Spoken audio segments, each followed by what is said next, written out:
Sementara itu, setelah melalui berbagai mekanisme, Partai Golkar sepakat mendukung Sudikerte untuk menjadi calon gubernur.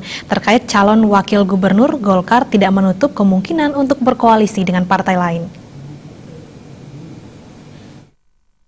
Setelah melalui berbagai mekanisme dan keluar keputusan rekomendasi dari DPP bahwa Golkar sepakat mendukung dan mendorong Sudikerte untuk menjadi calon gubernur Bali, Wakil Sekretaris Organisasi Golkar Provinsi Bali, Kusnandar menyatakan, Partai Golkar tidak menutup kemungkinan untuk berkoalisi dengan partai lain.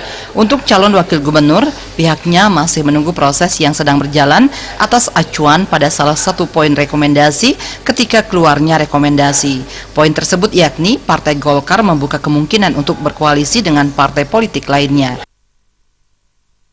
Untuk posisi gubernur, Partai Golkar itu melalui proses mekanisme sudah dilakukan sekian lama, dari mulai pengurus desa, kecamatan, kabupaten sampai dengan provinsi. Kita sudah sepakat untuk mendukung Bapak Sudikerte sebagai satu-satunya calon gubernur dari Partai Golkar.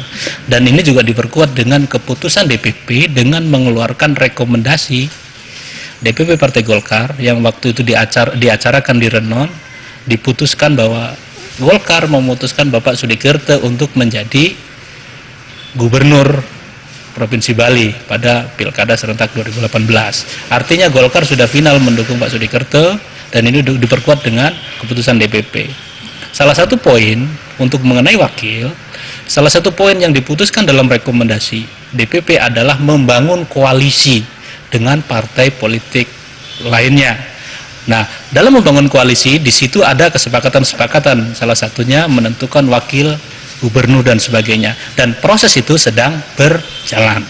Jadi intinya proses ini masih kita tunggu, dan ini tahapan-tahapan itu masih kita laksanakan untuk membangun koalisi, dan ini masih berlangsung. Mungkin itu. Lebih lanjut, Kusnandar menyatakan keputusan dari proses kesepakatan calon wakil gubernur masih ditunggu. Desak Aryani dan Cokandika, Bali TV.